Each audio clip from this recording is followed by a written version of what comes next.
ও বাবা, এটা ঢালে কেমনে? মানে প্রিয় ছাত্রছাত্রীবৃন্দ, সকলে ভালো আছো আশা করি। আজকে আমরা আলোচনা করব ইসলামের ইতিহাস দ্বিতীয় পত্রে তুগলক বংশের মোহাম্মদ বিন তুগলক। গত ক্লাসে আমরা তুগলক বংশ কিভাবে ক্ষমতা আসছে এবং প্রথম সুলতান কে ছিল তার রাজত্বকাল নিয়ে আমরা আলোচনা করছি। আজকে আমরা আলোচনা করব মোহাম্মদ বিন তুগলক। মোহাম্মদ বিন তুগলক ভারতবর্ষের ইতিহাসে একটি বিখ্যাত, বিতর্কিত, সমালোচিত বাস্তব পরিকল্পনাবিদ, অবাস্তব পরিকল্পনাবিদ ইত্যাদি ইত্যাদি নামে তাকে অভিহিত করা হয়েছে। তাকে কল্পনা বিলাসী বলছে, অবাস্তববাদী বলছে ঐতিহাসিকেরা। এটার কারণ হচ্ছে যে উনি কিছু পরিকল্পনা নিয়েছিলেন, সেই পরিকল্পনাগুলো যে ব্যর্থ হয়েছিল, যে কারণে ঐতিহাসিকরা তাকে এসব নাম হিসেবে নাম দিয়েছে। সেই মধ্যযুগে বা তৎকালীন যে ভারতবর্ষে যে বিখ্যাত নাম মোহাম্মদ বিন তুগলক, তার আসল নাম ছিল ফখরুদ্দিন মোহাম্মদ জুনা খান। আরেকটি উপাধি ছিল অলুক খান, পিতা তাকে অলুক খান উপাধি দিয়েছিল। তবে সিংহাসনে যখন আরোহণ করে তখন নাম দিয়েছিলেন গিয়াসউদ্দিন মোহাম্মদ বিন তুগলক। গিয়াসউদ্দিন সুলতান মোহাম্মদ বিন তুগলক, সুলতান মোহাম্মদ বিন তুগলক 1325 খ্রিস্টাব্দে উনি ক্ষমতা নেন যে পিতার মৃত্যুর পর। গত ক্লাসে আমরা তার পিতার মৃত্যু নিয়ে কথা বলছিলাম, গিয়াসউদ্দিন তুগলকের কথা। তার বিভিন্ন কথা আছে তার মৃত্যু নিয়ে। সেখানে তরুণ নির্মাণ করা হয়েছে, সেই তরুণ বজ্রাঘাতে মারা গেছে অথবা দোষে মারা গেছে, বিভিন্ন কথা আছে। ঐতিহাসিকরা বিভিন্ন মতামত দিয়েছিলেন। যাই হোক, তার মৃত্যুর পর যে ঐতিহাসিকরা বলছেন 3 দিন পরে 1325 খ্রিস্টাব্দে উনি ক্ষমতা আসেন। মোহাম্মদ বিন তুগলক, সুলতান মোহাম্মদ বিন তুগলক নাম ধারণ করে তিনি তুগলকাবাদ সিংহাসনে আরোহণ করেন। তিনি সিংহাসন আরোহণ করে তুগলকাবাদ থেকে রাজধানী দিল্লিতে নিয়ে আসেন এবং দিল্লি লোকজন তাকে অভ্যর্থনা জানিয়েছিল। নগরবাসী তাকে সাদর সম্ভাষণ জানিয়েছিল এবং যে দিল্লিতে জাঁকজমকপূর্ণভাবে তার অভিষেক অনুষ্ঠান হয়। কিন্তু এই দিল্লিবাসী আবার তাকে যে অসহযোগিতা করেছিল, যার কারণে তার যে দিল্লি থেকে রাজধানী দেবগিরিতে স্থানান্তর যে ব্যর্থ হয়েছিল। যে তার আগে কিছুকাল আমরা দেখি তার বাল্যকাল, যে ছোটবেলা থেকে সে অত্যন্ত মেধাবী ছিল অনেকগুলো। তবে সেই সামরিক শিক্ষা গ্রহণ করেছিল, যে যে যুদ্ধবিদ্যা অনেকটা পারদর্শী ছিল। সাথে সাথে সেই একাডেমিক যে সকল জ্ঞান অর্জন করেছিল সেই ভিতরে দেখা যায় যে তিনি সাহিত্য, তর্কশাস্ত্র, জ্যোতিষশাস্ত্র, গণিতশাস্ত্র এবং দর্শন শাস্ত্রে যথেষ্ট পারদর্শী ছিল। 5টা বিষয়ের উপর তার যথেষ্ট দখল ছিল, জ্ঞান অর্জন করেছিলেন বলা যায়। এবং সে নাসিরউদ্দিন খসরু শাহের সময় আমির-এ আফুর বা রাজকীয় তত্ত্বাবধায়ক তাকে নিয়োগ করা হয়। তবে পিতার সাথে দাক্ষিণাত্য অভিযানের যথেষ্ট কৃতিত্ব যে প্রদর্শন করেছিলেন, যে সেজন্য তাকে যে পিতা যে অলুক খান উপাধি দিয়েছিল। কারণ অলুক খান কার উপাধি ছিল? যে গিয়াসউদ্দিন মোহাম্মদ বিন তুগলকের যে পিতার প্রদত্ত উপাধি ছিল অলুক খান। আরেকটা ছিল জুনা খান, ফখরুদ্দিন মোহাম্মদ জুনা খান ছিল তার প্রকৃত নাম, বাল্য নাম। যাই হোক, এইসব পারদর্শী হবার পর পিতার মৃত্যুর পর নির্বিঘ্নে উনি সিংহাসনে বসেছিলেন এবং দিল্লির জনগণ তাকে তুগলকাবাদ থেকে রাজধানী উনি দিল্লিতে নিয়ে আসেন এবং সেখানে উনি জাঁকজমকপূর্ণ তার অভিষেক অনুষ্ঠান শুরু হয় এবং এই যে তার দিল্লির জনগণও তাকে সাদর সম্ভাষণ জানিয়েছে। সিংহাসনে বসে উনি যে কিছু পরিকল্পনা করেছেন, যাদেরকে মহাপরিকল্পনা বলা হয়। মহাগুলোকে উচ্চ বিলাসী পরিকল্পনা বলা হয় বা মহাপরিকল্পনা বলা হয়। যে যেমন আমাদের দেশে বিভিন্ন যে প্রজেক্টগুলো নেওয়া হচ্ছে, সেই প্রজেক্টগুলো যদি প্রাকৃতিক কারণ হোক বা অন্য কারণ হোক যদি ব্যর্থ হয়, তাহলে আমরা যে যদি কারিগরি সমস্যা হয় বা প্রাকৃতিক কোনো সমস্যা হয়ে থাকে যা সেই যে প্রজেক্টটা বাস্তবায়ন করা গেল না, যে সেজন্য তার কি কারণে যায় নাই, সেটা সরকারের জন্য কতটুকু যে ফেভারে ছিল বা ডিসফেভারে ছিল বা কি সুবিধা ছিল কি অসুবিধা, সেগুলো বিশ্লেষণ করে দেখা যে বাস্তবায়ন না হওয়ার পিছনে যথেষ্ট কারণ আছে। সেসব কারণগুলো যদি যদি এই যথোপযুক্ত হয়ে থাকে তাহলে তো ভালো কথা। আর যদি না, সমস্ত ঠিকাদারি প্রতিষ্ঠান বা অন্যান্য কারণে যদি সেটা যে হয়ে থাকে, তাহলে সেটা হলো তাহলে ব্যর্থতা যে বলা যেতে পারে যে তো এই ক্ষেত্রে উনিও যে যে একজন প্রতিভাধর শাসক ছিলেন, যে স্পেনের রাজা দ্বিতীয় ফিলিপসের মতো তিনিও রাজত্বের শুরুতে রাজ্য শাসনে মনোনিবেশ করেছিলেন। যে একটা তুলনা করছে আর কি, যে একজন শাসকের সাথে স্পেনের। তারপর ঈশ্বরী প্রাসাদ বা এখানে যে সকল মন্তব্যগুলো করেছিল ঐতিহাসিকরা, সেগুলো আমি তোমাদেরকে বলছি যে ঈশ্বরী প্রাসাদ বলেন, মুসলিম বিজয়ের পর দিল্লি সিংহাসনে যেসব নরপতি আহরণ করেন তাদের মধ্যে তিনি ছিলেন নিঃসন্দেহে সর্বাপেক্ষা অধিক বিদ্বান এবং মার্জিত। বিদ্বান আগে আমি বলেছি 5টি বিষয়ের উপর তার দক্ষতা বিচক্ষণতা সংযোজনের ছিল, যে সামরিক বিদ্যা সে কম পারদর্শী ছিল না, জন্য কারণ যুদ্ধবিগ্রহের মাধ্যমে গড়ে উঠেছে। তারপর সিংহাসনে আরোহণ করার পর তিনি যে 5টি পরিকল্পনা গ্রহণ করেন সেগুলো নানা কারণে ব্যর্থতা পর্যবেসিত হয়। তবে কেউ কেউ সুলতানকে যে অবাস্তববাদী এবং কল্পনাবিলাসী বলে অভিহিত করেছেন। ঐতিহাসিক বারানি তাকে প্রকৃতির এক অদ্ভুত সৃষ্টি, আবার ঐতিহাসিক বদাউন তাকে যে বলেছেন যে বৈপরীত্যের সংমিশ্রণ, এবং ঐতিহাসিক মুরল্যান্ড সুলতানকে যে অসঙ্গতির স্তূপ বলে সমালোচনা করেন। আবার অপরপক্ষে ঢাকা আগা মেহেদী হোসেন বলেন তার অর্থাৎ সুলতানের মহাপরিকল্পনার সঙ্গে মনুষ্য শক্তির পক্ষে অসম্ভব ছিল না। আর প্রখ্যাত ঐতিহাসিক যে ল্যানপুন উচ্চ বিলাপ্রিয় এবং চমৎকার ভাব কল্পনা থাকা সত্ত্বেও ভারসাম্য, ধৈর্য এবং মাত্রাজ্ঞানের অভাবে মহদ্দিন তুগলকে চরমভাবে ব্যর্থ হয়েছিল।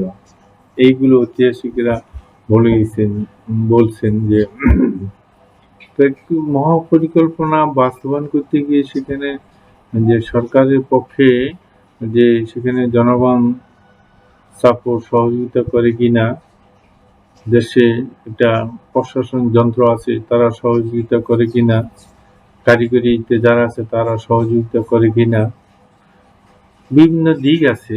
সব দিক যখন এক বিন্দুতে মিলিত হয় তখনই একটা সাকসেস হয়। আর এখানে দেখা গেল যে মহম্মদ তুগলকের এই পরিকল্পনা বাস্তবায়ন করতে গেলে জনগণ এবং দিল্লির অভিজাত সম্প্রদায় যে তাকে স্বতঃস্ফূর্তভাবে সহযোগিতা করে নাই, যার কারণে সেটা ব্যর্থতা পর্যবেসিত হয়েছিল। এই 5টি পরিকল্পনাগুলোতে যে ছিল সেগুলো হলো রাজধানীর স্থানান্তর, খোরাসান অভিযান, প্রতীক তাম্রমুদ্রা প্রচলন, তথাকথিত চীন অভিযান এবং দোয়াব অঞ্চলে কর বৃদ্ধি। আরেকটা ছিল প্রতীক তাম্রমুদ্রা প্রচলন। রাজধানী স্থানান্তর এটা একটা যে মেজর কারণ। রাজধানী যে যেমন যদি আমি বলি 1608 খ্রিস্টাব্দে ঢাকা নগরী পত্তন হয়েছিল, আর 1610 খ্রিস্টাব্দে ঢাকা নগরী আমাদের বর্তমান যে ঢাকা আছে সে ঢাকা যে প্রাদেশিক রাজধানী হয়েছিল, রাজধানী হয়ে কিন্তু তারও আগে আমরা দেখি চট্টগ্রাম বন্দর, চট্টগ্রাম শহরের অস্তিত্ব আমরা দেখি।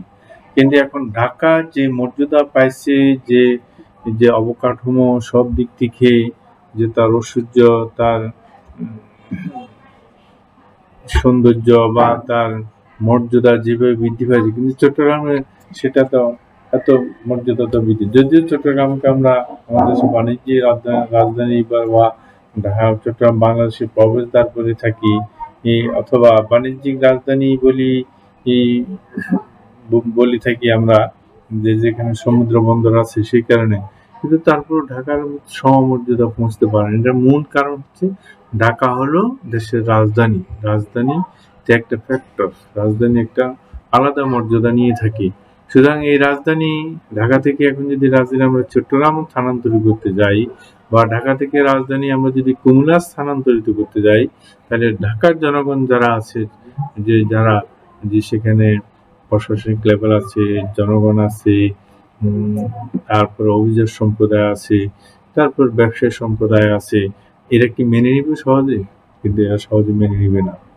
এই মেনে নেওয়া হতেই মওদুদের ব্যর্থতার অন্যতম কারণ ঐতিহাসিকরা বলতেছে। যে সুতরাং যে রাজধানী, যেমন আমরা আফগানিস্তান বা ইরান যদি এখন যে অন্য দেশের সৈন্য আসে, তারা বা দখল করে রাখছে আমরা বলি, তারা তো রাজধানী দখল করে রাখছে, রাজধানীর বাহিরে তো তাদের প্রভুত্ব নাই, বাকি প্রভুত্ব তালেবানদের অধীনে, বাকি প্রভুত্ব ইরাকি বিদ্রোহী গোষ্ঠীর অধীনে আছে। কিন্তু তারা রাজধানীর পতন ঘটাতে পারতেছে না, রাজধানীতে তারা ঢুকতে পারতেছে না, বা রাজধানী ঢুকলে তারা আত্মগোপন করে আছে। রাজধানীকে যতক্ষণ পর্যন্ত তাদের নিয়ন্ত্রণে না আনবে, ততক্ষণ পর্যন্ত তাদের বিজয় সুনিশ্চিত হবে না। সুতরাং একটি দেশের রাজধানী পতন ঘটাতে হবে ওই রাজধানীকে, ওই দেশের রাজধানী দখল করার মাধ্যমে। তাহলে দেশের পতন হবে, তাও দেশ অন্যরা দখল করেছে বলেছে। এই ক্ষেত্রে একই অবস্থা। রাজধানীর মর্যাদা হলো অন্য মর্যাদা। রাজধানী হয়েছে দেশের, সেটি তার একটা আলাদা মর্যাদা, আলাদা ডিগনিটি, আলাদা সম্মান তার আছে। সুতরাং যে দিল্লিও যে মর্যাদা পেয়েছে, আমরা দেখি যে মোগল আমলেও আমরা দেখি দিল্লি থেকে রাজধানী লাহোরে গেছে, আরো তার আগ্রায় গেছে, আবার দিল্লিতে আসছে, যে সেখানে মনে হয় মোগল আমলের 5 বার যে রাজধানী পরিবর্তন। যেখানে আমরা আগেই বলেছি যে সে যখন ক্ষমতা আসে তখন তুগলকাবাদের রাজধানী ছিল বলা হচ্ছে। উনি ক্ষমতা আসে, রাজধানী দিল্লিতে নিয়ে আসছে, দিল্লির জনগণ তাকে বাহবা দিয়েছে। কিন্তু যখন আবার দিল্লি থেকে দেবগিরিতে রাজধানী নিয়ে যায়, তখন তারা কিন্তু আবার যে তাকে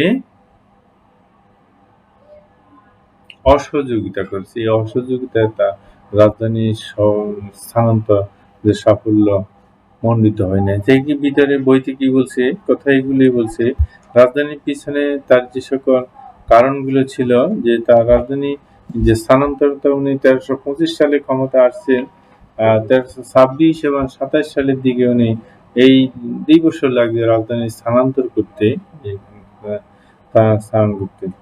প্রধান যেসব কারণ ছিল যে দেবগিরি বা দৌলতাবাদ যেটাকে বলা হচ্ছে, এটা তৎকালীন ভারতবর্ষের মধ্যস্থলে যে অবস্থিত ছিল। মধ্যখান থেকে যে সাম্রাজ্য পরিচালনা করা কিন্তু সহজ ছিল। কিন্তু দিল্লি উত্তর ভারতে, উত্তর-পশ্চিম সীমান্ত পথে বা উত্তর ভারতে অবস্থিত।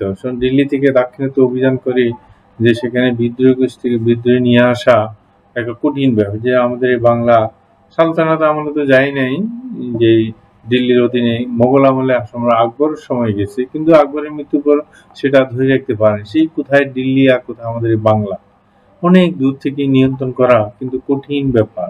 সেই জন্য উনি মনে করছিলেন যে রাজধানী যদি দেবগিরিতে যে স্থানান্তর করা হয়, তাহলে যে বিভিন্ন অঞ্চলে যখন বিদ্রোহ হয়, সৈন্য পাঠিয়ে দমন করা যে সহজ হবে। এটা ছিল একটা কারণ, ঐতিহাসিকরা বলছেন। দ্বিতীয় কারণ হচ্ছে যে ইসলামিক সংস্কৃতির প্রসার। দাক্ষিণাত্যে যে অভিযান করে তারা বিজয় করেছে, সেখানে মুসলিম যে তাহাজ্জুদ-তামুদ্দিন বলি বা মুসলিম সংস্কৃতি বলি, বা এগুলো ওকে এই অঞ্চলের জনগণের মাঝে ছড়িয়ে ছিটিয়ে দিতে হবে, না হলে তো যে বিজয় করে যে কোনো সফলতা আসবে না। সেজন্য ঐতিহাসিকেরা বলছেন যে আগা মেহেদী হোসেন এবং সমসাময়িক ঐতিহাসিক মোহাম্মদ বিন মোবারকের মতে, সুলতান দাক্ষিণাত্যের মুসলিম সভ্যতা এবং সংস্কৃতি বিস্তার সাধন করতে দেবগিরিতে রাজধানী স্থানান্তরের মনস্থ করেন। এটা একটা কারণ বলতেছে যে আমাদের সংস্কৃতি মুসলমানদের সংস্কৃতি, হিন্দু সংস্কৃতি, বৌদ্ধ সংস্কৃতি, তারপর খ্রিস্টানদের সংস্কৃতি, ইহুদিদের সংস্কৃতি, ভিন্ন সংস্কৃতি। রাজ্যের সংস্কৃতি ভিন্ন আছে, যে আমাদের সংস্কৃতি আমাদের ভিন্ন আছে। ওরা যেটাকে তাদের যে উপযোগ্য মনে করতেছে, আমরা সেটাকে আমাদের শরীয়তে আমরা সেটাকে বলতেছি। যেমন খ্রিস্টান, ইহুদি তারা শুকর খায়, কিন্তু আমাদের দেশে নিষিদ্ধ, আমাদের হারাম বলা হয়েছে। আমাদের খাদ্য তালিকা দেওয়া আছে কি কি আমরা খেতে পারবো আর কি কি আমরা খাইতে পারবো না, এটা আমাদের তালিকা দেওয়া আছে। সুতরাং আমরা এই তালিকার বাইরে যেতে অনেকে অনেক কিছুই খেয়ে যে, কিন্তু আমরা সেগুলো খাই না। যে সাপ খায়, শ্রীগাল খায়, কুকুর খায়, যে পূর্ব এশিয়ার দেশগুলো সেগুলো খেয়ে, চীন, কোরিয়া, হংকং, থাইল্যান্ড, তারা এগুলো খেয়ে থাকে, কিন্তু আমরা তো এগুলো খাই না, এগুলো আমরা খাই না। সুতরাং যেটা মানব দেহের জন্য ক্ষতিকর, যে এখন যে করোনা ভাইরাস বলতেছে যে উহান প্রদেশে সেখান থেকে বাইরেছে বলতেছে, আসল তো কোথা থেকে বাইরেছে, কোথা থেকে ছড়িয়ে গেছে সেই বিতর্কিত বিষয়। যাই হোক, সেটা যে সবকিছুই সৃষ্টিকর্তার নির্দেশে ঘটে, যে ঘটে। তবে আমি যতটুকু জানি যে যুগান্তর পত্রিকা আসছিল গত বছর জুনে, সম্ভবত 1930 সাল থেকে আমেরিকা এবং চীন যৌথভাবেই তারা এই করোনা ভাইরাসের চাষ করতেছিল তাদের ল্যাবগুলোতে। এগুলা তাদের মতের বিরুদ্ধে যারা যায় তাদের বিরুদ্ধে ব্যবহার করবে, বা সুযোগ করে তাদের প্রতিপক্ষে যাতে ব্যবহার করবে, এই কারণে তারা এগুলো আবাদ করে রাখতেছিল। এটা যুগান্তর পত্রিকা আসছে। যে যাই হোক, যেটা আমরা ওইদিকে আর না যাই, যে সভ্যতা সংস্কৃতি শিক্ষা দেওয়ার জন্য। তারপর মঙ্গল আক্রমণের আশঙ্কা, মঙ্গল সেখান থেকে আক্রমণ করতে মধ্য এশিয়া দেশগুলো থেকে বা পারস্য তো তারা দখল করেছিল, সেগুলো থেকে দখল আসে, যে আক্রমণ তো সহজ ছিল, তো সেটা মোকাবেলা করা, যে তাহলে যদি মধ্যবর্তী স্থানে এসে যায়, পরে দেখা যায় যে হয়তোবা তারা আক্রমণ করার জন্য যে চেষ্টা করবে না, অথবা অনেক দূর সেখানে যে তাদের পেটের ভিতরে ঢুকে যেতে, সেখান থেকে বেরিয়ে আসা অভিযান করে সব কঠিন ব্যাপার হয়ে যাবে। আর না, অথবা একটা যে উত্তর সীমান্ত আছে, আক্রমণ করলাম, সেখানে আফগানিস্তান আছে, পারস্য আছে, এখান থেকে আক্রমণ করি আবার চলে গেলাম, সেটা হলো সহজ ছিল। সুতরাং সেজন্য উনি রাজধানীর স্থানান্তর মোকাবেলা করে। তবে আমরা তো আগেই তো আমরা বলেছি যে মঙ্গল আক্রমণের জন্য গিয়াসউদ্দিন বলবন যে পদক্ষেপটা নিয়েছে, ওইটাই সবচেয়ে ভালো পদক্ষেপ ছিল। যে সে যে 5টি পরিকল্পনা নিয়েছে, তারা বলতেছে আমরা সম্মুখ যুদ্ধে না গিয়ে, যে ফ্রন্ট ফাইট যুদ্ধে আমরা না গিয়ে, যে আমরা যে প্রতিরোধমূলক ব্যবস্থা করি, প্রতিরোধমূলক আমরা ব্যবস্থা করি। তারপর আছে দাক্ষিণাত্যে সম্পদের সদ্ব্যবহার করা। কথা আছে না, ধন্য ধান্যে পুষ্প করা আমার সোনার বাংলায়, ভারতবর্ষ সবসময় ধন্য ধান্যে পুষ্প ভরা ছিল। যেমন এই সম্পদ সদ্ব্যবহারের উদ্দেশ্যে দেবগিরিতে কেন্দ্রীয় সরকারের অবস্থান এবং উপস্থিতি সমীচীন বলে যে সুলতান মনে করেছিল, বা তার দৃঢ় বিশ্বাস ছিল, তাই তিনি রাজধানী স্থানান্তর করেন। তারপরে নিন্দাসূচক পত্র, বিখ্যাত আফ্রিকার পর্যটক ইবনে বতুতার মতে দিল্লির জনগণ সুলতানকে একটি অপমানজনক পত্র লিখে, এরপর সুলতান রাজধানী দিল্লি থেকে দেবগিরিতে স্থানান্তর করেন। অথচ যে উনি এসে যে তুগলকাবাদ থেকে রাজধানী দিল্লিতে নিয়ে আসেন, আর দিল্লির জনগণ সবাই কি আর তাকে সাদর সম্ভাষণ জানাইছেন। কেউ তো যে মতের পার্থক্য, মতের ভিন্নতা আছে না, এমনকি একটা গোষ্ঠী অথবা নিন্দা জানিয়েছিল, সেজন্য উনি যে রাজধানী পরিবর্তন করেন। এছাড়া রাজনৈতিক এবং প্রশাসনিক কারণও আছে, কিন্তু কারণে উনি রাজধানী স্থানান্তর করেছেন, রাজধানী প্রশাসনিক কারণে।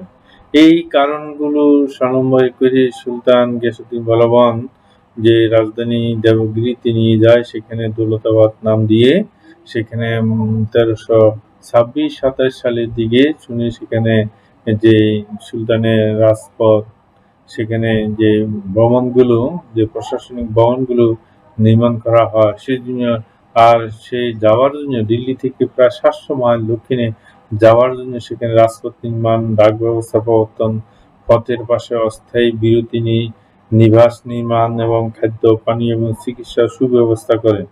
যেমন আমরা এখন ঢাকা থেকে চট্টগ্রাম যেতে আমাদের বাসগুলো কি করে, হাইওয়ের পাশে ইয়াগুলোতে, এগুলোকে কি বলে, যে মিয়ামি বলে, নিউ মিয়ামি আছে, তারপরে আছে বিভিন্ন নাম আছে, তারপর ময়নামতি পার্ক ভিউ আছে, যে এই ধরনের বিভিন্ন নাম আছে। সেখানে আসে বাসগুলো যে দাঁড়ায়, তখন যাত্রীর নামে যে প্রাকৃতিক কাজ সেরে কিছু হালকা নাস্তা পানি খেয়ে আবার যাত্রা শুরু করে 20 মিনিটের বিরতি দিয়ে বেরিয়ে। ঠিক এইরকম ভাবে যে বিরতি দিয়ে যাওয়ার জন্য সেখানে যে অস্থায়ী নিবাস উনি ব্যবস্থা করেছিলেন, যে সেখানে খাদ্য পানীয় এবং চিকিৎসা ব্যবস্থা করেন। যে আমাদের ট্রমা সেন্টারগুলো আছে আমাদের হাইওয়ের পাশে, সরকার সেগুলো করেছে ট্রমা সেন্টার। কারণ বাসটা কার লরি চলবে, সেখানে অ্যাক্সিডেন্ট হবে, ক্ষয়ক্ষতি হবে, সাথে সাথে যেন পাশে যে চিকিৎসা কেন্দ্র, যেটাকে ট্রমা সেন্টার বলা হচ্ছে, সেখানে চিকিৎসা দেওয়া যায়, সেজন্য সেই ট্রমা সেন্টারগুলো ব্যবস্থা করেছিলেন এবং পানীয় জলের ব্যবস্থা, খাদ্যের ব্যবস্থা করেছিলেন দেখি আমরা। তারপর ঐতিহাসিক জিয়াউদ্দিন যে বারানী বলে যে সুলতান জনগণের যাত্রার সকল প্রকার সুযোগ সুবিধা দানে উদারতা এবং সুহৃদয়তা প্রকাশ করেন যাওয়ার জন্য, যে সবই ব্যবস্থা করে দিতেন। এরপরও সুলতান সপরিবার দিল্লি গণ্যমান্য ব্যক্তিবর্গ, ওলামা, আমির উমরা এবং বিদ্বান ব্যক্তিবর্গকে নিয়ে দেবগিরির দিকে যাত্রা করেন। তারপর এই টুরিস্টের মানে যাত্রার জন্য যে সকল ব্যবস্থা করে, যেমন আমাদের এখন যে দক্ষিণবঙ্গে যাওয়ার জন্য যে পদ্মা সেতু করতেছে, সব নির্মাণ শেষ করার পরও না আমরা যাত্রা করব, যে পদ্মা সেতু দিয়ে আমরা বাসে যাব, ট্রেনে যাব, কিন্তু নির্মাণ না করার আগে তো আমরা যেতে পারবো না। ঠিক এই কারণে যে সেখানে যেতে হলে যে যেমন আমাদের সরকার মহোদয়দের মাধ্যমে পরিকল্পনা হয় যে ঢাকা শহর থেকে, যেমন আমাদের জাতীয় বিশ্ববিদ্যালয় এখন তার আঞ্চলিক কেন্দ্রগুলো করে দিয়েছে, যে ঢাকা গাজীপুর থেকে নিয়ন্ত্রণ করা কঠিন হয়ে গেছে, এবং কক্সবাজার থেকে একজন লোক ঢাকা গিয়ে সেখানে কাজ করা অনেক কঠিন ব্যাপার। সেটা আঞ্চলিক কেন্দ্র করে দিয়েছে, যে আঞ্চলিক কেন্দ্রগুলো করে দিয়েছে। তো সেখানে এই ধরনের রাজ্যে শাসনের সুবিধার্থে এই যে যেমন কক্সবাজার থেকে যদি আমরা যাই, আজকে সকালে আমাকে রওনা দিতে হবে, রওনা দিলে আমরা বিকেল সন্ধ্যা নাগাদ ঢাকা পৌঁছতাম। ঢাকা অবস্থান করি, সকালে যে ইউনিভার্সিটি কাজ সাথে যদি ওখান থেকে আমরা কক্সবাজারে বাসে যদি আমরা রওনা নিই, তাহলে আমাদেরকে 14-15-16 ঘন্টার মতো লেগে যায়। কারণ আমাদের ঢাকা শহর পাড়ে যেতে অনেক সময় অনেক 5-7 ঘন্টা, এটা কোনো নির্দিষ্ট সময় নেই। ঢাকা শহর গাজীপুর থেকে ঢাকা ক্রস করে আমাদের কাশপুর হয়ে যায়, তুমুল হয়ে যায়, ফেনী হয়ে যায়, চট্টগ্রাম নগরী অতিক্রম করে আবার কক্সবাজার যাওয়া যে অনেক কঠিন ব্যাপার। এই জন্য পথ তো ঠিক আছে, কিন্তু আমাদের যানজট, আমাদের অদক্ষতা, আমাদের জনগণের যে উদাসীনতা ইত্যাদি কারণে যে আমরা সব ভোগান্তিগুলো যে প্রকাশ যে আমরা করে থাকি। সুতরাং উনি সকল ব্যবস্থা করেছেন, ব্যবস্থা করেই যে যাওয়ার জন্য উনি নির্দেশ দিয়েছেন, এর আগে উনি নির্দেশ দেন। তারপরে স্থানান্তর করেছেন, তার স্থানান্তর করতে গিয়ে যে অবস্থা সৃষ্টি হয়েছে ঐতিহাসিকরা সেগুলো সমালোচনা করে বলেছেন যে ইবনে বতুতা একজন আফ্রিকার মরক্কো দেশে অধিবাসী ছিল। সে বলছে দিল্লিতে একটি কুকুর অথবা একটি বিড়ালও পড়ে থাকে না, মানে একটা কুকুর বা বিড়াল না, সব নিয়ে গেছে, এটা উনি বলতে চাইছে আর কি। যে তিনি আরো বলেন দিল্লি সম্পূর্ণভাবে জনশূন্য হয়ে পড়েছে, এমনকি অন্ধ এবং একজন খঞ্জ ব্যক্তিকে টেনে নিয়ে যাওয়া হয়। ঐতিহাসিক বারানীও বলেন সুলতান দিল্লি ত্যাগের শেষ মুহূর্তে স্বীয় প্রাসাদের ছাদে উঠে পরীক্ষা করে দেখেন যে কোনো গৃহে আলো বা আধার চিহ্ন দেখা যায় কিনা। উল্লেখ্য যে এরা মন্তব্য করেছেন। তার বিপরীত পক্ষেও যে ঐতিহাসিকরা যে ভিন্ন মত পোষণ করছে তাদের সাথে, যে সেই পথ পোষণ করতে যে ইবনে বতুতা রাজধানীর স্থানান্তরের 7 বছর পর, অর্থাৎ 1334 খ্রিস্টাব্দে উনি ভারতবর্ষে আসেন। উনি তো সশস্ত্র দেখে নেয়, জনশ্রুতি যে মাধ্যমে এই যে শুনে সে এই মন্তব্য উনি করেছেন এবং কোনো কোনো ঐতিহাসিক বলছে যে এটা দুঃখজনক এই মন্তব্য তিনি করেন। এবার তিনি একদিকে বলেছেন দিল্লি নগরী মরুভূমিতে রূপান্তরিত হয়েছিল, আবার অন্যদিকে তিনি বলেছেন যে জনবহুল দিল্লি আড়ম্বর এবং জাঁকজমক দেখে তিনি বিস্মিত হয়েছেন। তাহলে উনি আসি আবার বলতেছেন বিস্মিত হয়েছেন, দেখছেন তার জাঁকজমক ঐশ্বর্য, আবার বলতেছে জনশূন্য ছিল। তো এক কথাটা একটা বিপরীত অর্থ। অর্থাৎ ওনারা যখন ফিরে গেছে তখন উনি আবার আসছেন। তারপরে যে বলতেছে যে তার এই সবরীতি উক্তি কিছুতেই গ্রহণযোগ্য নয়, কোনো কোনো ঐতিহাসিক ইবনে বতুতা এবং জিয়াউদ্দিন যে বারানি যে বলতেছে যে যে উভয় ব্যক্তিগতভাবে আক্রোশবশে সুলতানের উপর ক্ষিপ্ত ছিল, যে কোনো কারণে হোক যে ক্ষিপ্ত ছিল, যে তারা এই জন্য তাকে এই ধরনের মন্তব্য উনি বলেছেন। তার যদি অরক্ষিত থাকে বা মরুভূমিতে ঐতিহাসিকেরা আরেকটা পাল্টা যুক্তি দিয়েছে যে তাহলে 1339 খ্রিস্টাব্দে মুলতানের শাসনকর্তা কিসলু খানের বিদ্রোহ দমনে সুলতান দিল্লি থেকে সেনাবাহিনী সংগ্রহ করে দমন করতে, তাহলে কিভাবে উনি দিল্লি থেকে সেনাবাহিনী সংগ্রহ করে যে মুলতানের শাসনকর্তা কিসলু খানকে দমন করেছিল? উনি তো তার রাজধানী থেকে সেনাবাহিনী দেয় নাই, দিল্লি থেকে নিয়েছিল। তাহলে দিল্লিকে জনগণ ছিল বা ক্যাম্প ছিল, সেনানিবাস ছিল, তাহলে দিল্লির জনশূন্য হলে কিভাবে? আমাদের দেশে অনেকগুলো সেনানিবাস আছে না? চট্টগ্রামে বিদ্রোহ হলে কোনো কিছু হলে তখন প্রথম চট্টগ্রাম সেনানিবাস বাটিয়ারি সেনানিবাস থেকে যে সরকার শূন্যতা লাভ করবে, না হলে তারপর কুমিল্লা থেকে দিবে, না হলে তারপর ঢাকা থেকে দেবে, ঢাকা না হলে টাঙ্গাইল থেকে দিবে, না যশোরে যাবে, এইভাবে দেবে। আগে তো নিকটের গুলোতে ডাকবে। যাই হোক, যেটা আমরা যেখানে দেখা যাচ্ছে যে যে যে উনি কিসলুকে দমন করার জন্য যে দিল্লি থেকে সেনাবাহিনী উনি নিয়েছে। ঐতিহাসিক ইসলামীয় ব্যক্তিগত শত্রুতার কারণে সুলতান মোহাম্মদ বিন তুগলকের পরিকল্পনার বিরূপ মন্তব্য করেন ঐতিহাসিক ইসলামী ইউনিয়ন, কারণ তিনি অল্প বয়সে তার পিতামহের সাথে দিল্লি ছেড়ে দেবগিরিতে যান এবং সুলতানের আদেশ পালন করতে গিয়ে তিনি এবং তার পরিবার অনেক দুর্দশার সম্মুখীন হয়েছে। উনি দিল্লি তখনই একটা রাজপরিবারে বা একটা রাজকীয় পরিবারের মেম্বার ছিলেন ঐতিহাসিক, উনি এই জন্য উনি একথা যে মন্তব্য করেছিলেন। আবার সুলতানের আদেশ হিন্দুদের জন্য প্রযোজ্য ছিল না, হিন্দুরা যাইতে হবে সেটা কিন্তু বলা নাই যে কোনো হিন্দু দিল্লি ত্যাগ করেনি। 7 পুরুষের ভিটামাটি ছাড়া মোটো সহজ কাজ ছিল না। যাই হোক, যে ঐতিহাসিকরা যে এখানে হিন্দুদের জন্য এটা প্রযোজ্য ছিল না। আধুনিক ঐতিহাসিকরা যেটা বলেন যে দিল্লি কখনো রাজধানীর মর্যাদা এবং গৌরব হারায়নি। সুলতান দিল্লি নগরীকে জনবসবাস করেনি। মুসলিম পর্যটকদের উপর নির্ভর করে দামেস্কে শাহাবুদ্দিন তার মালিকুল আফসার নামক গ্রন্থে বলেন যে একজন ঐতিহাসিক বলছেন যে সুলতানের দুটি রাজধানী ছিল, একটা দিল্লি ও একটা দেবগিরি।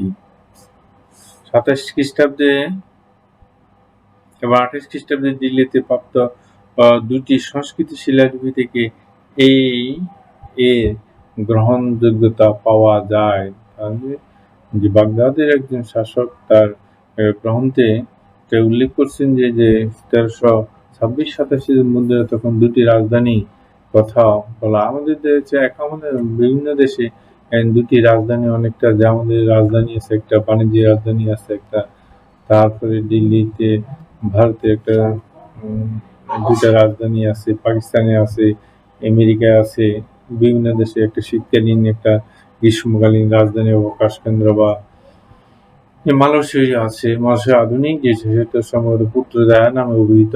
আগে তো মালয়েশিয়া রাজধানী ছিল কুয়ালালামপুর, এখন পুত্রজায়া আরেকটা রাজধানী করা হয়েছে। একাধিক রাজধানী থাকতে পারে, সুতরাং কোনো সময় দিল্লি রাজধানীর মর্যাদা হারায় নাই। আধুনিক ঐতিহাসিকরা গবেষণা করে এই কথাটুকু বলেছেন। তো যাই হোক, যে দীর্ঘ 8 বছর দেবগিরিতে অবস্থানের পর 34 খ্রিস্টাব্দে 27, 29, 30, 31, 32, 33, তাহলে 6 বছর 34 খ্রিস্টাব্দে যে ইবনে বতুতার যে ইয়াতে আছে, ভারতবর্ষে আছে, উপমহাদেশে আগমন করে। আর দিল্লি করতে মানে দীর্ঘ 8 বছর ত্যাগপরিত অবস্থানের পর সুলতান মোহাম্মদ বিন তুগলক যে বিব্রত হয়ে সবাইকে দিল্লিতে প্রত্যাবর্তনের নির্দেশ দেন। জনগণকে দীর্ঘ 700 মাইল পথ অতিক্রম করতে অনেক দুঃখ কষ্টের স্বীকার করতে হয়। এর ফলে অনেক লোক প্রত্যাবর্তনের কারণে পথের মধ্যে মৃত্যুবরণ করে। এখনকার মতো তো এত বাহন ছিল না, তখন তো হেঁটে যেতে হয়তো, তারপর ঘোড়ায় যাওয়া হতো, খচ্চরে যাওয়া হতো, বা ট্রাম ছিল, এগুলো যাওয়া হতো। এখনকার মতো যে এখন আমাদের দেখো যে একটা যে সেনাবাহিনী যে যদি যায় যে কোথা থেকে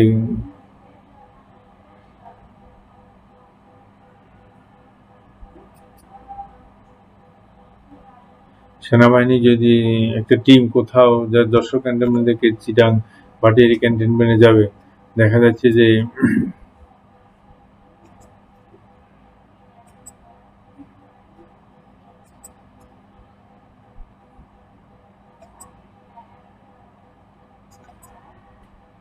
দেখা যায় যে সেখানে অনেকগুলো 30, 40, 50টা ট্রাক বা তাদের সেনাবাহিনী যে বহর যাচ্ছে, হাই রোড দিয়ে যাচ্ছে। দেখো তোমরা যাইতে কোনো সময় দেখবে যে সুরা তাদের যেটাকে তাদের ভাষায় কন্টিনজেন্ট না কি জানি বলা হয়ে থাকে, এবং একটা ইয়াতে তাদের বিভিন্ন গ্রুপ আছে, পদাতিক বাহিনী, অশ্বারোহী বাহিনী, তারপরে আছে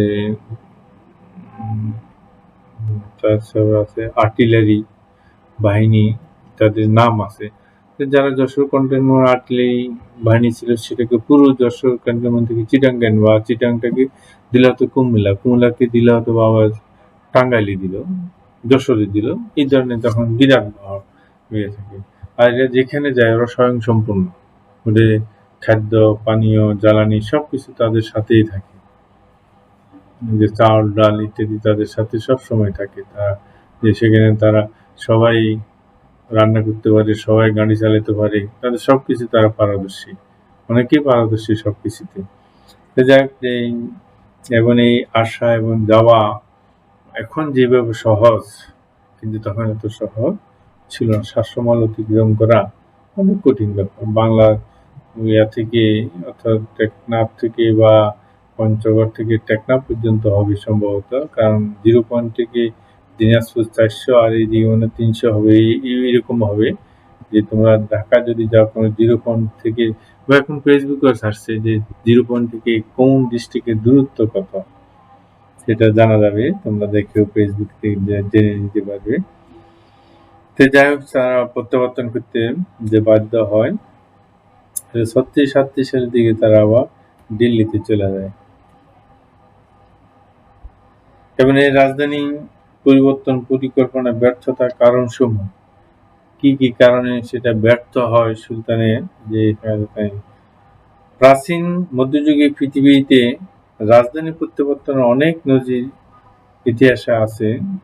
যে আমরা আগে বলেছি যে বিভিন্ন, যেমন আমাদের নবীজির জন্ম মক্কায়, উনি মক্কাতে প্রতিষ্ঠিত করতে ওখান থেকে ব্যর্থ হওয়ার পর মদিনায় চলে গেছেন, মদিনা ইসলাম রাষ্ট্র প্রতিষ্ঠা করছে, উনি ছিলেন, সাহাবায়ে কেরাম ছিলেন।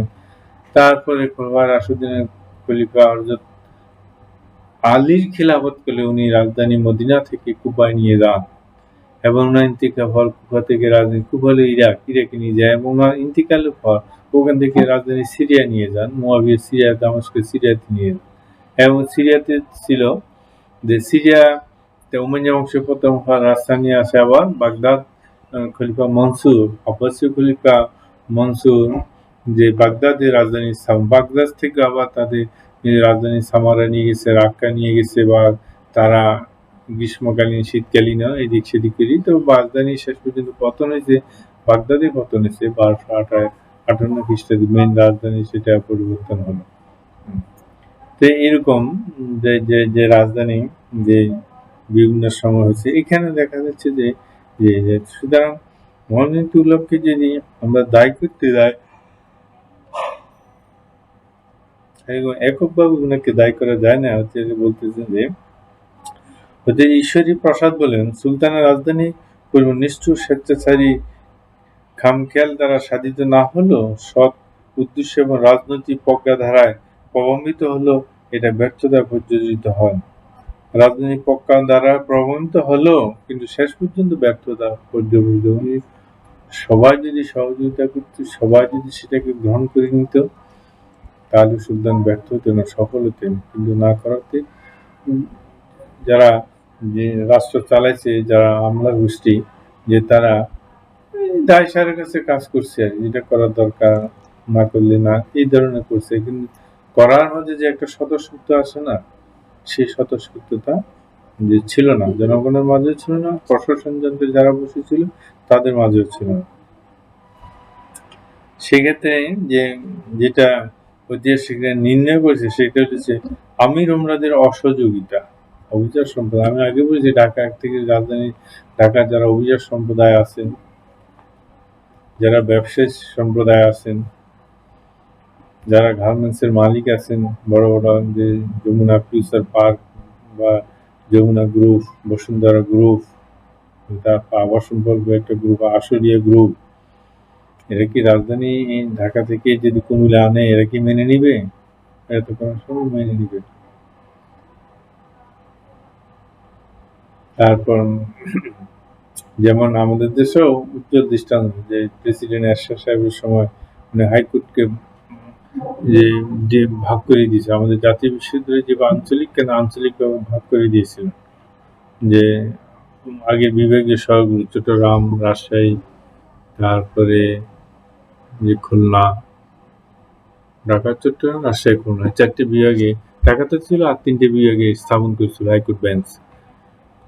কিন্তু বিচার বিভাগে সেটা মেনে নেয় নাই, বিচারিক কর্মকর্তা যারা ছিল এটা মেনে নেয়। আর এই বিচার সংস্থাতে যারা যে ব্যারিস্টার ছিল, যারা অ্যাডভোকেট ছিল, তারাও মেনে নেয় নাই। শেষ পর্যন্ত যে হাইকোর্ট আবার ঢাকায় চলে যেতে হয়েছে, যে আঞ্চলিকভাবে নাই। তারা যদি মেনে নিত না, এটা জনগণের সুবিধা হবে, আমরা যেখানে আছি সেখানে আমাদের যে কার্যক্রম আমরা চালিয়ে যাব, তাহলে কিন্তু শেষ পর্যন্ত জজ কোর্টগুলো আছে ডিস্ট্রিক্টে, ও তো একদম রুট লেভেলে গ্রামীণ উপজেলা পর্যন্ত নিয়ে যাবে। পরে উপজেলা থেকে এখন কোর্টগুলো নিয়ে আসছে জেলাতে, উপজেলাতে এখন নাই, যে আর হাইকোর্ট রাখতে পারে নাই বিভাগীয় শহর, হাইকোর্ট এখন আবার ঢাকায় চলে গেছে, যে রাজধানীতে চলে গেছে। সুতরাং এই ধরনের অসহযোগিতা তার এই রাজধানী পরিবর্তনের ব্যর্থতার কারণ বলে ঐতিহাসিকেরা বলতে চাইছে। তারপরে হিন্দু অধ্যুষিত অঞ্চলে বসবাস অনীহা, দিল্লি মুসলমান নাগরিক হিন্দু অধ্যুষিত আকৃতিতে বসবাস করতে অনীহা প্রকাশ করে।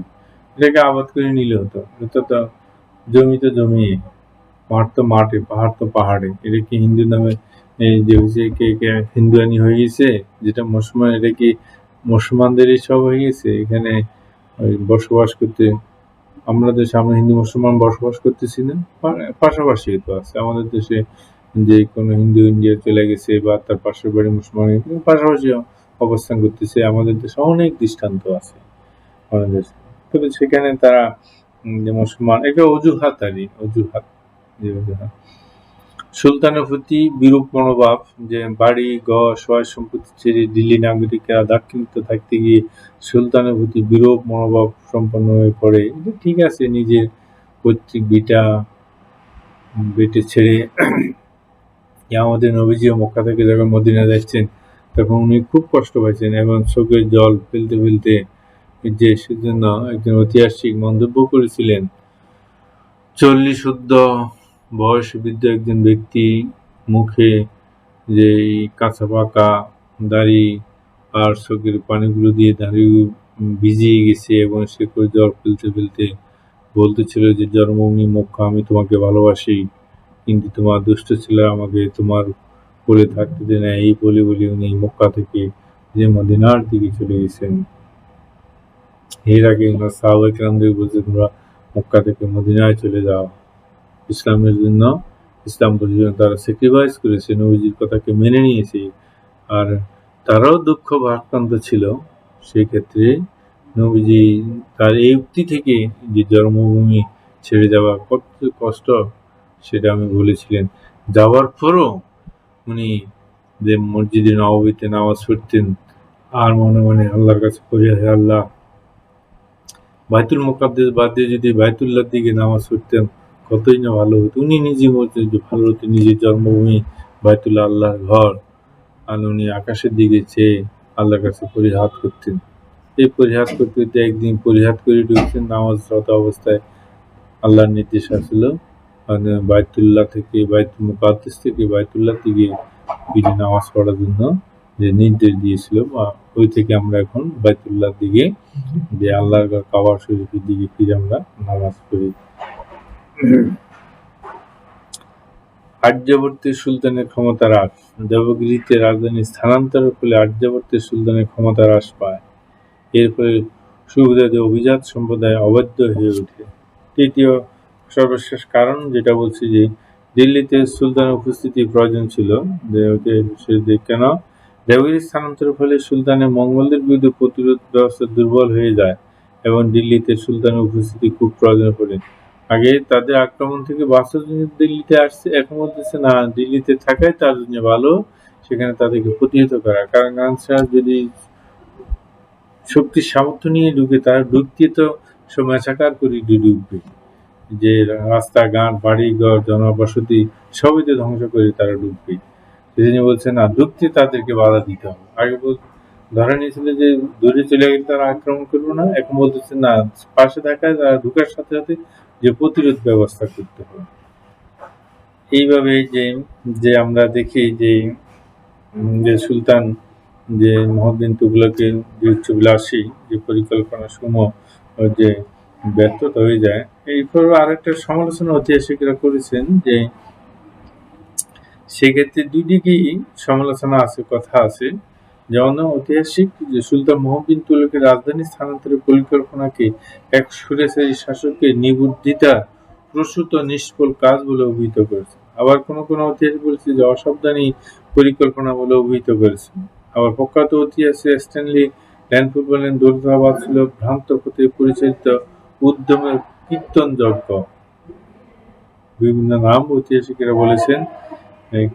অর্থাৎ যে ওই প্রসঙ্গে আবার ঐতিহাসিক বারণীয় বলছে যে এই মতামত যাচাই না করে, সুবিধা অসুবিধা খতিয়ে না দেখে যে দিল্লি 170 হইতে 180 মাইল ধরে সমৃদ্ধশালী হয়ে উঠেছিল। দিল্লি 170 হইতে 180 বছর ধরে সমৃদ্ধিশালী নগরী হয়েছিল, বা একটা রাজধানী হয়ে উঠেছিল, এবং যা কায়রো এবং